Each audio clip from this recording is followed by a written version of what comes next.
ਨਾਵੇਂ ਮਹੱਲੇ ਦੇ ਪਾਵਨ ਅੰਮ੍ਰਿਤ ਸ਼ਲੋਕ ਆਪਾਂ ਕੱਲ ਪ੍ਰਾਰੰਭ ਕੀਤੇ ਸਨ। 9 ਸ਼ਲੋਕ ਕੱਲ ਵਿਚਾਰੇ ਸੀ 9ਵੇਂ ਪਾਤਸ਼ਾਹ ਦੇ। 10ਵਾਂ ਸ਼ਲੋਕ ਪ੍ਰਾਰੰਭ ਹੋ ਰਿਹਾ ਹੈ। ਜਗਤ ਗੁਰੂ ਸ੍ਰੀ ਗੁਰੂ ਤੇਗ ਬਹਾਦਰ ਸਾਹਿਬ ਜੀ ਮਹਾਰਾਜ ਜੀ ਦੇ परम पवित्र पावन चरण कमलों का ध्यान अपने हिरदियां च धारण करदे आखो जी सतनाम वाहिगुरु साहिब जी। जिह सिमरत गत पाईया तेह भाजरे तमीत। जिस दा सिमरन कीतियां मुक्ति प्राप्त होंदी है।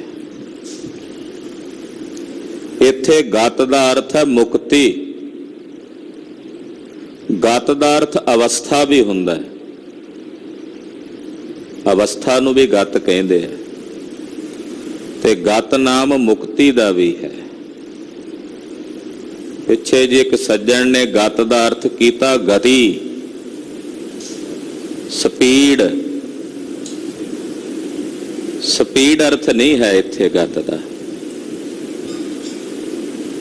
इत्थे गत दा अर्थ है मुक्ति, अवस्था। वो अवस्था जिथे जाके मोक्ष का अनुभव हुंदा है कि मैं मुक्त हाँ। वो जिउंदियां जी भी हो सकती है, मरण तो बाद भी हो सकती है। मुक्ति दे स्वरूप महापुरुषां विद्वानां ने कई प्रकार दे वर्णन कीते हैं। स्वरूप मुक्ति है, सजुज मुक्ति है, श्लोक मुक्ति है, समीप मुक्ति है। श्लोक मुक्ति अपने इष्ट दे लोक विच निवास प्राप्त हो जाना। समीप मुक्ति उहदे नेड़े हो के वसना, नेड़े हो के रहना। स्वरूप मुक्ति उहदे वर्गे रूप वाला हो जाना। सजुज मुक्ति जिवें पानी पानी च मिल के एक मिक हो जाता, इदां विच मिल के अभेद हो जाना। और एक है जीवन मुक्त अवस्था, जो जिउंदियां जी मुक्ति का अनुभव करना। ये सारियां मुक्तियां परमेश्वर दे सिमरन दे ताबियां हन। ये सारियां मुक्तियां प्रभु सिमरन दे अधीन ने। पर अत उच्च दर्जे की अवस्था च पहुंचया होया गुरसिख मुक्ति की कांखा भी नहीं रखता, क्योंकि कामना तो फिर बनी हुई। मुक्ति की कामना भी तो एक प्रकार का बंधन है ना। उत्थे जाके मुक्ति की कांखा भी नहीं रखता। साहब कहते वो भी एक मुक्ति है। जिथे मुक्ति की कांखा ही ना रहे वो भी एक मुक्ति है, केवल मुक्ति। जह सिमरत गत पाईया तेह भजरे तमीत। हे मित्र, ओदा भजन कर जिसदा सिमरन कीतियां मुक्ति मिलती है, जिसदा सिमरन कीतियां मुक्ति का अनुभव हुंदा है। नानक सुनरी मना औद घटत है नीत। हे मेरिया मना सुन, उमरा नित घटती जा रही है। ये श्वास निता प्रति घटते जा रहे ने। ये उम्र बीतती जा रही है। पिछे भी कह आए ने जैजावंती विच बीत जह जन्म अकाज रे। तो ये उम्र बीतती जा रही है। हे मेरे मन, हाले भी समा है, उस वाहिगुरु परमेश्वर का भजन कर लै। पांच तत्त को तन रचियो जन हो चतुर सुजानो। ये चतुर ते सुजान पुरुषो जानो। इत्थे सानू सारियां नू संबोधन करके कहंदे सियाणे हो तुसीं, चतुर हो, जानो इस गल नू कि ये जिहड़ा शरीर है, ये जिहड़ा तन है, ये 5 तत्तां दा रचिया होया। पंजा तो पंचीकृत होया, पंचीकृत करके शरीर की सिरजना हुई है। ये पंचीकृत की है? आकाश ते धरती नूं सीधा मिला सकते हैं आपां, जल ਤੇ ਅਗਨੀ ਦੋਵੇਂ ਇਕੱਠੇ ਮਿਲਾ ਕੇ ਰੱਖ ਸਕਦੇ ਹਾਂ? ਇਹ ਪੰਜ ਤੱਤ ਕਿਵੇਂ ਮਿਲ ਗਏ ਸਰੀਰ 'ਚ? ਇੱਥੇ ਜਲ ਵੀ ਹੈ, ਅਗਨੀ ਵੀ ਹੈ, ਆਕਾਸ਼ ਵੀ ਹੈ, ਧਰਤੀ ਵੀ ਹੈ। ਇਹਨੂੰ ਮਿਲਾਉਣ ਵਾਸਤੇ ਜਿਹੜੀ ਕਿਰਿਆ ਕੀਤੀ ਜਾਂਦੀ ਹੈ ਕੁਦਰਤ ਵੱਲੋਂ, ਉਹਨੂੰ ਕਹਿੰਦੇ ਨੇ ਪੰਚੀਕ੍ਰਿਤ। ਪੰਚੀਕ੍ਰਿਤ, ਫਿਰ ਇਹ ਪੰਜਾਂ ਤੱਤਾਂ ਦਾ ਸਰੀਰ ਬਣਦਾ। ਕਿ ਹਰ ਤੱਤ ਆਪਣਾ ਇੱਕ ਹਿੱਸਾ ਦੂਸਰੇ ਤੱਤ ਦੇ ਵਿੱਚ ਵੰਡਦਾ ਹੈ। ਅਰਧ ਭਾਗ ਜਿਹੜਾ ਹੈ ਉਹ ਬਾਕੀ ਚਾਰਾਂ ਦੇ ਵਿੱਚ ਵੰਡ ਦਿੰਦਾ ਹਰ ਤੱਤ। ਕਿ ਆਪਣਾ ਜਿਵੇਂ ਮੰਨ ਲਓ ਕਿਸੇ 5 ਜਣਿਆਂ ਕੋਲ 5 ਖਰਬੂਜੇ ਸੀ, ਉਹਨੇ ਖਰਬੂਜਾ ਚੀਰਿਆ, ਅੱਧਾ ਆਪਣੇ ਕੋਲ ਰੱਖ ਲਿਆ, ਅੱਧਾ ਚਾਰਾਂ 'ਚ ਵੰਡ ਦਿੱਤਾ ਦੂਜਿਆਂ 'ਚ। ਇਸੇ ਤਰ੍ਹਾਂ ਦੂਜੇ ਨੇ ਵੀ ਕੀਤਾ, ਉਹਨੇ ਵੀ ਅੱਧਾ ਕੱਟਿਆ, ਅੱਧਾ ਆਪਣੇ ਕੋਲ ਰੱਖ ਕੇ ਬਾਕੀ ਆਪਣੇ ਨਾਲ ਜਿਹੜੇ 4 ਬੈਠੇ ਸੀ ਉਹਨਾਂ ਦੇ ਵਿੱਚ ਇੱਕ ਇੱਕ ਫਾੜੀ ਉਹਨਾਂ 'ਚ ਵੰਡ ਦਿੱਤੀ। ਤੀਜੇ ਨੇ ਵੀ ਇਦਾਂ ਕੀਤਾ, ਚੌਥੇ ਨੇ ਵੀ ਇਦਾਂ ਕੀਤਾ। ਤੇ ਜਿਸ ਨੇ ਪੰਜਾਂ ਨੇ ਜਦੋਂ ਇਹ ਪ੍ਰਕਿਰਿਆ ਕੀਤੀ ਤੇ ਖਰਬੂਜਾ ਤਾਂ ਸਾਰਿਆਂ ਦਾ ਪੂਰਾ ਹੀ ਰਿਹਾ ਨਾ, ਜਿੰਨਾ ਜਿੰਨਾ ਦਿੱਤਾ ਸੀ ਉਹਨਾਂ ਆ ਵੀ ਗਿਆ। ਏਦਾਂ ਪੰਜ ਤੱਤਵ ਆਪਣਾ ਅੱਧਾ ਭਾਗ ਰੱਖ ਕੇ ਅੱਧਾ ਬਾਕੀ ਚਾਰਾਂ ਤੱਤਾਂ ਦੇ ਵਿੱਚ ਡਿਵਾਈਡ ਕਰ ਦਿੰਦੇ ਆ। ਫਿਰ ਦੂਜਾ ਤੱਤ ਏਦਾਂ ਕਰਦਾ, ਏਦਾਂ ਮਿਲਦੇ ਆ ਤੱਤ। ਇੱਕ ਪ੍ਰਕਿਰਿਆ ਹੈ, ਕਥਾ ਦੇ ਰੂਪ ਦੇ ਵਿੱਚ ਸੰਪੂਰਨ ਰੂਪ ਵਿੱਚ ਇਹ ਬਿਆਨ ਨਹੀਂ ਹੋ ਸਕੇਗੀ। ਜਦੋਂ ਵਿਦਿਆਰਥੀ ਪੜ੍ਹਦੇ ਨੇ ਗਹੁ ਦੇ ਨਾਲ ਧਿਆਨ ਨਾਲ ਪੰਚੀਕ੍ਰਿਤ ਦੀ ਪ੍ਰਕਿਰਿਆ ਨੂੰ ਅਧਿਆਤਮ ਪ੍ਰਕਾਸ਼ ਆਦਿਕ ਗ੍ਰੰਥਾਂ ਵਿੱਚ, ਫਿਰ ਇਹ ਸਮਝ ਪੈ ਜਾਂਦੀ ਹੈ।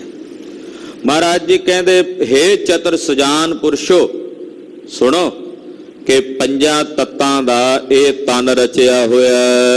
ਜਿਹਤੇ ਉਪਜਿਓ ਨਾਨਕਾ, ਲੀਨ ਤਾਹੇ ਮੈਂ ਮਾਣ।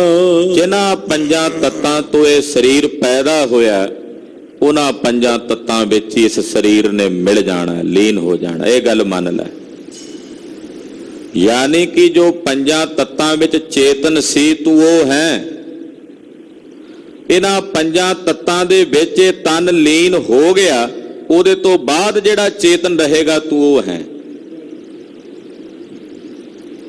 ਜਦੋਂ ਪੰਜ ਤੱਤਵ ਪੰਜਾਂ ਤੱਤਾਂ ਵਿੱਚ ਵਿਲੀਨ ਹੋ ਗਏ, ਉਸ ਤੋਂ ਬਾਅਦ ਬਚਿਆ ਹੋਇਆ ਜੋ ਸਵਰੂਪ ਹੈ ਉਹ ਤੇਰਾ ਸਵਰੂਪ ਹੈ, ਚੇਤਨ। ਹਾਂਜੀ। ਘਟ ਘਟ ਮੈਂ ਹਰ ਜੂ ਬਸੈ, ਸੰਤਨ ਕਹਿਓ ਪੁਕਾਰ। ਘਟ ਘਟ ਵਿੱਚ ਹਰ ਜੂ ਜੀ ਵਸਦੇ ਹਨ। ਘਟ ਘਟ ਵਿੱਚ ਹਰ ਜੂ ਵਸਦੇ ਨੇ। ਔਰ ਇਹ ਗੱਲ ਮਹਾਂਪੁਰਸ਼ਾਂ ਸਾਧੂਆਂ ਨੇ ਪੁਕਾਰ ਪੁਕਾਰ ਕੇ ਕਹੀ ਹੈ ਕਿ ਉਹ ਹਰ ਘਟ ਵਿੱਚ ਵਸਦਾ, ਹਰ ਜ਼ਰਰੇ ਵਿੱਚ ਵਸਦਾ, ਹਰ ਜਲ ਥਲੇ ਵਸਦਾ, ਹਰ ਥਾਨ ਥਨੰਤਰ ਵਸਦਾ। ਉਹ ਹਰ ਥਾਂ ਤੇ, ਹਰ ਜਲ ਥਲ ਕਣ, ਹਰ ਜਗ੍ਹਾ ਤੇ ਵਸਦਾ ਹੈ। ਇਹ ਗੱਲ ਮਹਾਂਪੁਰਸ਼ਾਂ ਸਾਧੂਆਂ ਨੇ ਪੁਕਾਰ ਪੁਕਾਰ ਕੇ ਕਹੀ ਹੈ ਕਿ ਉਹ ਹਰ ਘਟ ਵਿੱਚ ਹਰ ਜੂ ਵਸਦਾ ਹੈ। ਕਹੋ ਨਾਨਕ ਤੇ ਭਜ ਮਨਾ, ਭਉ ਨਿਧ ਉਤਰਹਿ ਪਾਰੂ। ਇਹ ਮੇਰਿਆ ਮਨਾ ਉਹਦਾ ਭਜਨ ਕਰ। ਜਦੋਂ ਤੂੰ ਉਸ ਦਾ ਭਜਨ ਕਰੇਗਾ ਤਾਂ ਇਸ ਭਵ ਜਲ ਤੋਂ, ਸੰਸਾਰ ਸਮੁੰਦਰ ਤੋਂ ਪਾਰ ਉਤਰੇਗਾ। ਜਿਸ ਦਾ ਭਜਨ ਕੀਤਿਆਂ ਇਸ ਭਉ ਨਿਧ ਕਿਹਾ, ਭਉ ਨਾਮ ਡਰ ਵਾਲਾ ਸਮੁੰਦਰ, ਜਿੱਥੇ ਹਮੇਸ਼ਾ ਕੋਈ ਨਾ ਕੋਈ ਡਰ ਬਣਿਆ ਰਹੇ, ਉਹਨੂੰ ਡਰ ਦਾ ਸਾਗਰ ਕਹਿੰਦੇ ਆ। ਡਰ ਦੇ ਇਸ ਸਾਗਰ ਤੋਂ, ਸਮੁੰਦਰ ਤੋਂ ਤੂੰ ਤਦੇ ਪਾਰ ਉਤਰੇਗਾ ਜਦੋਂ ਉਸ ਪਰਮੇਸ਼ਰ ਦਾ ਭਜਨ ਕਰੇਗਾ ਜਿਹੜਾ ਪਰਮੇਸ਼ਰ ਘਟ ਘਟ ਵਿੱਚ ਵਸਦਾ ਹੈ। ਸੁਖ ਦੁਖ ਜੇ ਪਰਸੈ ਨਹੀਂ, ਲੋਭ ਮੋਹ ਅਭਿਮਾਨ। ਉੱਪਰ ਕਹਿ ਆਏ ਨਾ ਵੀ ਜਿਸ ਦਾ ਸਿਮਰਨ ਕੀਤਿਆਂ ਮੁਕਤੀ ਮਿਲਦੀ ਹੈ। ਕਿਹੜੀ ਮੁਕਤੀ ਮਿਲਦੀ? ਉਹ ਮੁਕਤੀ ਇੱਥੇ ਦੱਸ ਰਹੇ ਨੇ। ਉਸ ਮੁਕਤ ਅਵਸਥਾ ਦਾ ਇਹ ਭਾਵ ਹੈ ਕਿ ਜਿੱਥੇ ਸੁਖ ਤੇ ਦੁੱਖ ਦੋਨਾਂ ਦਾ ਸਪਰਸ਼ ਨਹੀਂ ਹੁੰਦਾ, ਨਾ ਸੁਖ ਨਾ ਦੁੱਖ, ਨਾ ਲੋਭ ਨਾ ਮੋਹ ਨਾ ਅਭਿਮਾਨ। ਇਹ ਉਹ ਅਵਸਥਾ ਹੈ, ਇਹ ਹੈ ਉਹ ਮੁਕਤੀ ਜਿਹੜੀ ਸਿਮਰਨ ਦੁਆਰਾ ਪ੍ਰਾਪਤ ਹੁੰਦੀ ਹੈ। ਜੇ ਸਿਮਰਤ ਗਤ ਪਾਈ ਹੈ, ਉੱਤੇ ਕਹਿ ਆਏ ਨੇ ਨਾ, ਜਿਸ ਦਾ ਸਿਮਰਨ ਕੀਤਿਆਂ ਮੁਕਤੀ ਮਿਲਦੀ। ਇਹ ਮੁਕਤੀ ਹੈ ਕਿ ਜਿੱਥੇ ਜਾ ਕੇ ਸੁਖ ਦੁੱਖ ਇਹ ਪਰਸਦੇ ਨਹੀਂ, ਲੋਭ ਮੋਹ ਅਭਿਮਾਨ ਇਹ ਪਰਸਦੇ ਨਹੀਂ, ਇਹ ਸਪਰਸ਼ ਵੀ ਨਹੀਂ ਕਰਦੇ। ਇਹ ਉਹ ਅਵਸਥਾ ਹੈ। ਹਾਂਜੀ। ਕਹੋ ਨਾਨਕ ਸੁਨ ਰੇ ਮਨਾ ਸੋ ਮੂਰਤ ਭਗਵਾਨ। ਜਿਹਦੀ ਇਹੋ ਜੀ ਅਵਸਥਾ ਹੈ, ਜਿਹੜਾ ਸੁਖ ਦੁੱਖ ਤੋਂ ਰਹਿਤ ਹੈ, ਜਿਹੜਾ ਲੋਭ ਮੋਹ ਅਭਿਮਾਨ ਤੋਂ ਰਹਿਤ ਹੈ, ਧੰਨ ਗੁਰੂ ਤੇਗ ਬਹਾਦਰ ਸਾਹਿਬ ਸੱਚੇ ਪਾਤਸ਼ਾਹ ਕਹਿੰਦੇ, ਹੇ ਮੇਰਿਆ ਮਨਾ ਸੁਣ, ਉਹ ਤਾਂ ਇਸ ਧਰਤੀ ਤੇ ਸਾਖਸ਼ਾਤਕਾਰ ਭਗਵਾਨ ਦੀ ਮੂਰਤ ਹੈ, ਜਿਸ ਨੂੰ ਲੋਭ ਨਹੀਂ ਆਉਂਦਾ, ਜਿਸ ਨੂੰ ਅਭਿਮਾਨ ਨਹੀਂ ਆਉਂਦਾ, ਜਿਸ ਨੂੰ ਹੰਕਾਰ ਨਹੀਂ ਆਉਂਦਾ, ਜਿਸ ਨੂੰ ਸੁੱਖ ਦੁੱਖ ਪਰਸਦੇ ਹੀ ਨਹੀਂ, ਛੂੰਹਦੇ ਹੀ ਨਹੀਂ, ਹਰਖ ਸੋਗ ਮਾਣ ਅਪਮਾਨ ਉਸਤਤ ਨਿੰਦਾ, ਇਹ ਜਿੰਨਾ ਦਵੰਦ ਹੈ ਇਹਦੇ ਤੋਂ ਉੱਠ ਕੇ ਉੱਪਰ ਹੋ ਜਾਂਦਾ ਹੈ। ਉਹ ਇਸ ਮਾਤ ਲੋਕ ਦੀ ਧਰਤੀ ਤੇ ਸਾਖਸ਼ਾਤਕਾਰ ਭਗਵਾਨ ਦੀ ਮੂਰਤ ਹੈ। ਸੋ ਮੂਰਤ ਭਗਵਾਨ, ਏਦਾਂ ਕਹਿ ਲਈਏ ਕਿ ਉਹ ਭਗਵਾਨ ਦੀ ਮੂਰਤ ਹੈ। ਉਸਤਤ ਨਿੰਦਿਆ ਨਾਹੀ ਜਿਹੇ ਕੰਚਨ ਲੋਹ ਸਮਾਨ। ਪਹਿਲੇ ਸ਼ਲੋਕ ਵਿੱਚ ਜਿਹੜਾ ਭਾਵ ਹੈ, ਫਿਰ ਉਸੇ ਨੂੰ ਦੂਸਰੇ ਵਿੱਚ ਵੀ ਵਰਣਨ ਕਰਦੇ ਆ ਕਿ ਉਸਤਤ ਨਿੰਦਿਆ ਨਾਹੇ ਜਿਹੇ, ਜਿਹਨੂੰ ਨਾ ਕਿਸੇ ਦੀ ਉਸਤਤ ਕਰਨ ਦੀ ਕਾਂਖਾ ਹੈ, ਨਾ ਕਿਸੇ ਦੀ ਨਿੰਦਿਆ ਦਾ ਭਾਵ ਹੈ। ਉਸਤਤ ਨਿੰਦਾ ਦੋਹਾਂ ਨੂੰ ਤਿਆਗ ਦਿੰਦਾ। ਉਸਤਤ ਨਿੰਦਾ ਦੋ ਤਿਆਗੈ ਖੋਜੈ ਪਦ ਨਿਰਬਾਨਾ। ਉਸਤਤ ਨਿੰਦਾ ਦੋਹਾਂ ਨੂੰ ਤਿਆਗ ਦਿੰਦਾ ਹੈ। ਔਰ ਕੰਚਨ ਲੋਹ ਸਮਾਨ, ਜਿਸ ਦੀ ਦ੍ਰਿਸ਼ਟੀ ਵਿੱਚ ਸੋਨਾ ਤੇ ਲੋਹਾ ਦੋਵੇਂ ਇੱਕ ਸਮਾਨ ਹੀ ਨੇ, ਕਿ ਜੈਸਾ ਸੋਨਾ ਵੈਸਾ ਲੋਹਾ।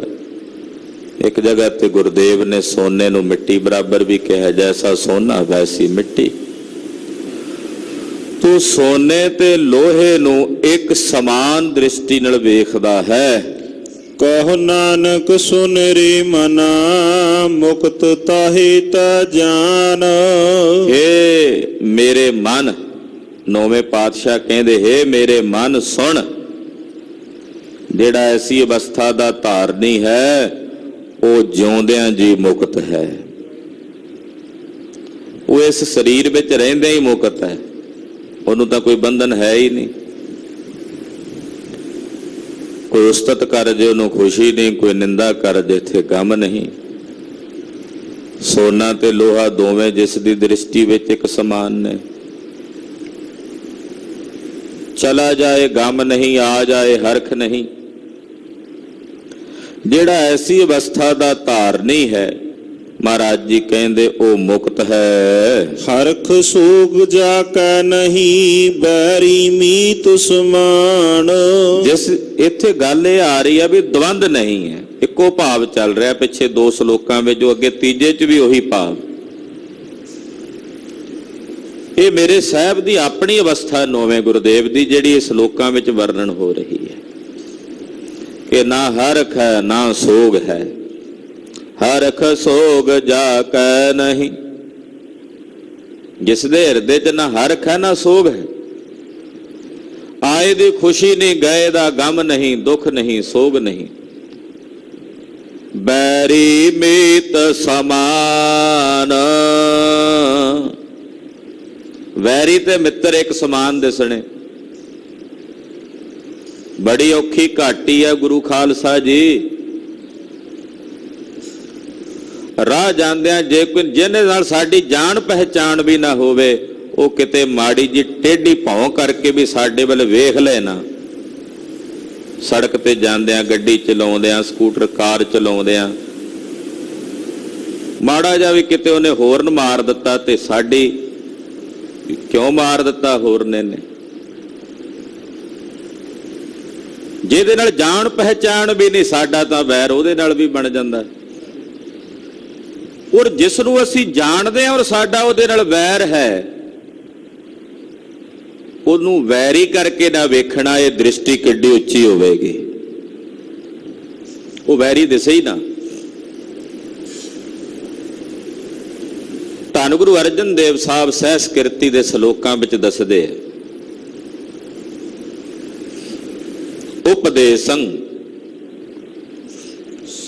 ਉਪਦੇਸੰ ਸਮ ਮਿੱਤਰ ਸਤਰ ਹੈ ਭਗਵੰਤ ਭਗਤ ਭਾਵਨੀ। ਜਿਹੜਾ ਸਾਧੂ ਹੈ ਉਹ ਆਪਣਿਆਂ ਮਿੱਤਰਾਂ ਤੇ ਆਪਣਿਆਂ ਦੁਸ਼ਮਣਾਂ ਦੋਨਾਂ ਨੂੰ ਇੱਕੋ ਜਿਹਾ ਉਪਦੇਸ਼ ਦਿੰਦਾ ਹੈ, ਕਿਉਂਕਿ ਉਹ ਲੋਕ ਨੇ ਜਿਹੜੇ ਉਹਨਾਂ ਨਾਲ ਵੈਰ ਕਮਾ ਰਹੇ ਨੇ, ਲੋਕ ਨੇ ਜਿਹੜੇ ਮਿੱਤਰਤਾ ਕਮਾ ਰਹੇ ਨੇ। ਉਸ ਸਾਧੂ ਦੀ ਦ੍ਰਿਸ਼ਟੀ ਵਿੱਚ ਨਾ ਉਹਨਾਂ ਵਿੱਚ ਕੋਈ ਮਿੱਤਰ ਹੈ ਤੇ ਨਾ ਦੁਸ਼ਮਣ ਹੈ, ਉਹਨੂੰ ਤਾਂ ਦੋਵੇਂ ਪਰਮੇਸ਼ਰ ਦੇ ਜੀ ਨਜ਼ਰ ਆਉਂਦੇ ਆ। ਪਰ ਇੱਕੋ ਜਿਹਾ ਉਪਦੇਸ਼ ਦਿੰਦਾ, ਜਿਹੜਾ ਉਪਦੇਸ਼ ਉਹਨੇ ਆਪਣੇ ਮਿੱਤਰ ਨੂੰ ਦੇਣਾ ਵੀ ਭਗਤੀ ਕਰਿਆ ਕਰ, ਉਹੀ ਉਪਦੇਸ਼ ਉਹਨੇ ਆਪਣੇ ਦੁਸ਼ਮਣ ਨੂੰ ਦੇਣਾ।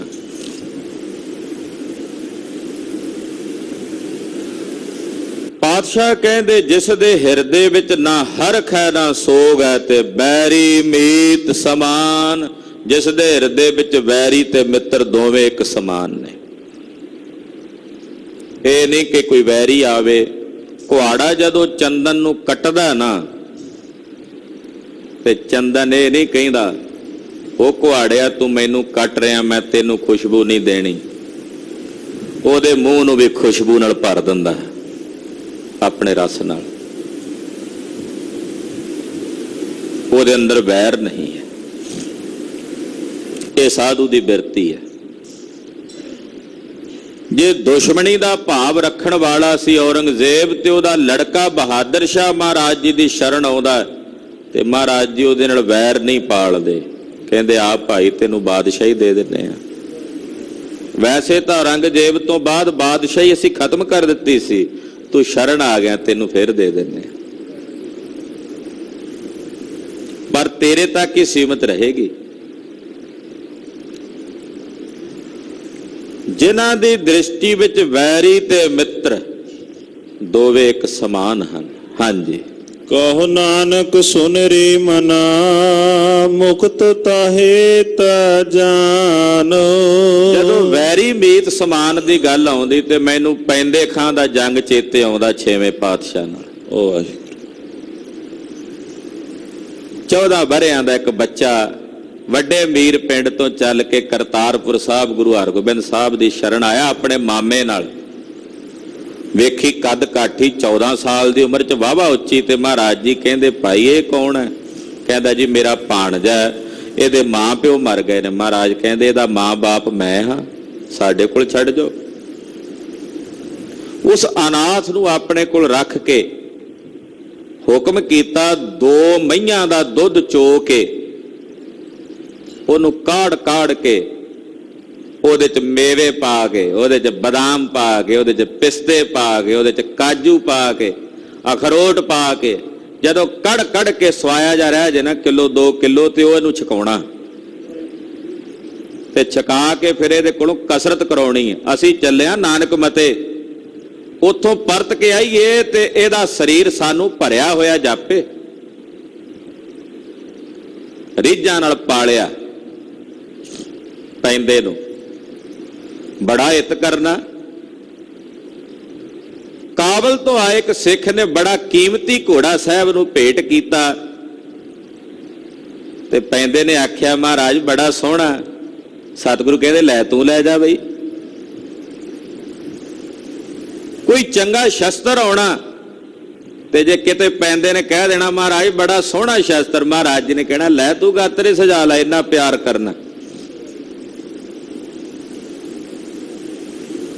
ਸਿੱਖਾਂ ਨੇ ਕਈ ਵਾਰੀ ਮਨ ਦੇ ਵਿੱਚ ਵੀ ਇਸ ਨੂੰ ਮੂੰਹ ਲਾ ਕੇ ਰੱਖਦੇ ਆ, ਮਹਾਰਾਜ ਇਹਦੇ ਨਾਲ ਜ਼ਿਆਦਾ ਹਿੱਤ ਕਰਦੇ ਆ, ਸਾਡੇ ਨਾਲ ਨਹੀਂ ਕਰਦੇ। ਸਮਾਂ ਬੀਤਿਆ, ਕਦੇ ਘੋਲ ਹੋਣਾ ਅੰਮ੍ਰਿਤਸਰ ਸਾਹਿਬ, ਪੈਂਦੇ ਨੇ ਵੱਡੇ ਵੱਡੇ ਪਹਿਲਵਾਨਾਂ ਨੂੰ ਚਿੱਤ ਕਰ ਦੇਣਾ। ਭਿੜਦੇ ਸਾਹਨਾਂ ਨੂੰ ਵੇਖ ਕੇ ਉਹਨਾਂ ਦੇ ਸਿੰਘਾਂ ਤੋਂ ਪਕੜ ਕੇ ਵਗਾ ਕੇ ਪਰੇ ਸੁੱਟ ਦੇਣਾ। ਲੋਹੇ ਦੀ ਢਾਲ ਹੱਥ 'ਚ ਪਕੜ ਕੇ ਕਾਗਜ਼ ਵਾਂਗੂ ਪਾੜ ਦੇਣੀ, ਤੇ ਮਹਾਰਾਜ ਜੀ ਨੇ ਬੜੇ ਖੁਸ਼ ਹੋਣਾ ਵੀ ਸਾਡਾ ਪਾਲਿਆ ਪੁੱਤਰ ਹੈ, ਪੈਂਦਾ ਬਲੀ ਹੈ।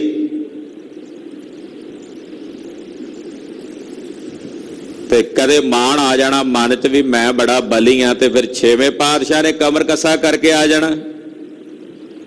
ਮਹਾਰਾਜ ਜੀ ਕਹਿੰਦੇ ਆ ਪੈਂਦੇ ਆ ਵੱਡੇ ਵੱਡੇ ਪਹਿਲਵਾਨ ਚਿੱਤ ਕਰ ਦਿੱਤੇ ਆ, ਤੇ ਆ ਕੇ ਸਾਡੇ ਨਾਲ ਵੀ 2 ਹੱਥ ਕਰ।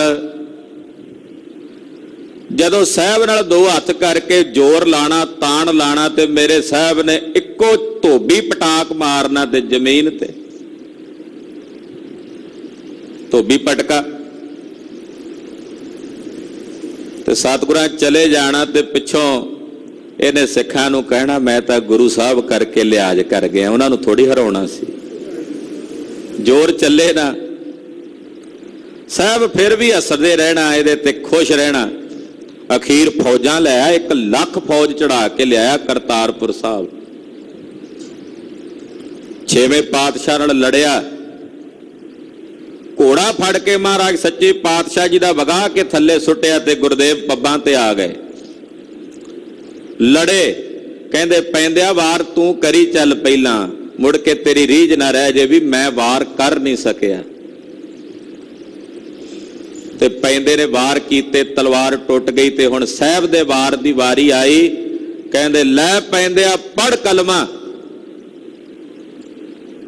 ਤੇ ਪੈਂਦਾ ਵੀ ਕਹਿਣ ਲੱਗਾ ਮਹਾਰਾਜ ਹੁਣ ਤੁਹਾਡੀ ਤਲਵਾਰ ਹੀ ਮੇਰੀਆਂ ਮਿਸ਼ਰੀ ਕਲਮਾਂ ਹਨ। ਜਦੋਂ ਅਰਧੋ ਅਰਧ ਚੀਰ ਕੇ ਜ਼ਮੀਨ ਤੇ ਸੁੱਟਿਆ ਨਾ, ਪਹਿਲਾਂ ਬੇਹੋਸ਼ ਹੋ ਗਿਆ ਸੀ ਕੱਟਣ ਤੋਂ ਪਹਿਲਾਂ। ਮਹਾਰਾਜ ਜੀ ਨੇ ਦਾ ਚਿਹਰੇ ਤੇ ਢਾਲ ਕੀਤੀ ਵੀ ਹੋਸ਼ 'ਚ ਆ ਜਾਏ। ਹੋਸ਼ ਵਿੱਚ ਆਇਆ, ਕਹਿੰਦੇ ਉੱਠ ਪੈਂਦਿਆ ਲੜੀਏ। ਪੈਂਦਾ ਵੈਰ ਨਾਲ ਲੜ ਰਿਹਾ ਸਤਿਗੁਰਾਂ ਨਾਲ, ਪਰ ਮੇਰੇ ਸਤਿਗੁਰਾਂ ਦੇ ਹਿਰਦੇ 'ਚ ਵੈਰ ਨਹੀਂ। ਜਦੋਂ ਕੱਟ ਕੇ ਜ਼ਮੀਨ ਤੇ ਸੁੱਟਿਆ ਤੇ ਇਹਦਾ ਸਿਰ ਗੋਡੇ ਤੇ ਰੱਖ ਕੇ ਕਹਿੰਦੇ ਪੈਂਦਿਆ ਤੈਨੂੰ ਰੀਝਾਂ ਨਾਲ ਪਾਲਿਆ ਸੀ, ਤੈਨੂੰ ਰੀਝਾਂ ਨਾਲ ਪਾਲਿਆ ਸੀ। ਨੇਤਰਾਂ ਵਿੱਚੋਂ ਤੁਪਕ ਤੁਪਕ ਬੂੰਦਾਂ ਵੀ ਜ਼ਮੀਨ ਤੇ ਡਿੱਗੀਆਂ ਨੇ। ਆਖਿਆ ਹੁਣ ਜੰਗ ਨਹੀਂ ਲੜਨਾ। ਇਹ ਮੇਰੇ ਸਾਹਿਬ ਦਾ ਨਿਰਵੈਰ ਹਿਰਦਾ ਹੈ। ਵੇਖਣ ਵਾਲਾ ਕਹੇਗਾ ਵੀ ਮਾਰਿਆ ਹੈ, ਪਰ ਨਹੀਂ, ਮੁਕਤ ਕੀਤਾ ਹੈ। ਜਿਸ ਦੇ ਹਿਰਦੇ ਦੇ ਵਿੱਚ ਵੈਰੀ ਤੇ ਮਿੱਤਰ ਇੱਕ ਸਮਾਨ ਨੇ, ਕਹੋ ਨਾਨਕ ਸੁਨ ਰੇ ਮਨਾ, ਮੁਕਤ ਤਾਹੇ ਤੈ ਜਾਨ। ਹੇ ਮੇਰਿਆ ਮਨਾ ਸੁਣ, ਉਹ ਮੁਕਤ ਹੈ ਜਿਸ ਦੀ ਦ੍ਰਿਸ਼ਟੀ ਵਿੱਚ ਹਰਖ ਸੋਗ, ਵੈਰੀ ਮਿੱਤਰ ਦੋਨਾਂ ਵਿੱਚ ਇੱਕ ਸਮਾਨ ਦ੍ਰਿਸ਼ਟੀ ਬਣੀ ਹੋਈ ਹੈ, ਉਹ ਜਿਉਂਦਿਆਂ ਜੀ ਮੁਕਤ ਹੈ। ਇਹੋ ਜੀ ਅਵਸਥਾ ਗੁਰੂ ਸਾਹਿਬ ਕਿਰਪਾ ਕਰਨ, ਬਣਾ ਦੇਣ ਕਿ ਵੈਰੀ ਤੇ ਮਿੱਤਰ ਦੋਵੇਂ ਇੱਕ ਸਮਾਨ ਦ੍ਰਿਸ਼ਟੀ ਨਾਲ ਨਜ਼ਰ ਆਉਣ। ਇਹ ਬ੍ਰਹਮ ਦ੍ਰਿਸ਼ਟੀ ਹੈ। 9ਵੇਂ ਪਾਤਸ਼ਾਹ ਜੀ ਦੀ ਪਾਵਨ ਪਵਿੱਤਰ ਅੰਮ੍ਰਿਤਮਈ ਗੁਰਬਾਣੀ ਵਿਚਾਰਦਿਆਂ ਹੋਈਆਂ ਭੁੱਲਾਂ ਚੁੱਕਾਂ ਦੀ ਖਿਮਾ, ਅਰਦਾਸ ਕਰਨੀ ਸਤਿਗੁਰੂ ਜੀ ਅੱਗੇ ਵਾਸਤੇ ਸਤਿਬੁੱਧੀ ਤੇ ਸੁਮਤ ਪ੍ਰਦਾਨ ਕਰਨ। ਵਾਹਿਗੁਰੂ ਵਾਹਿਗੁਰੂ ਵਾਹਿਗੁਰੂ ਵਾਹਿਗੁਰੂ।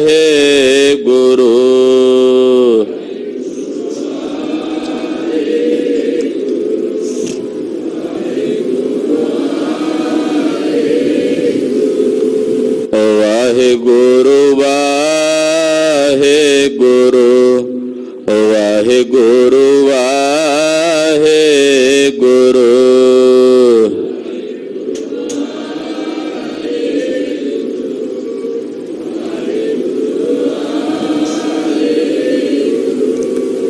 ਵਾਹਿਗੁਰੂ ਵਾਹਿਗੁਰੂ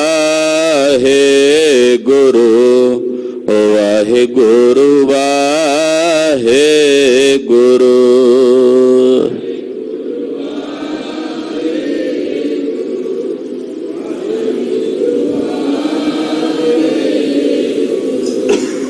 ਵਾਹਿਗੁਰੂ ਵਾਹਿਗੁਰੂ ਵਾਹਿਗੁਰੂ ਵਾਹਿਗੁਰੂ।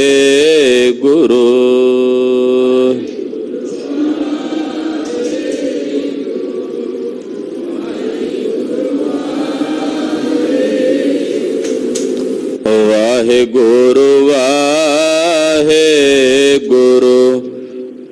ਵਾਹਿਗੁਰੂ ਵਾਹਿਗੁਰੂ।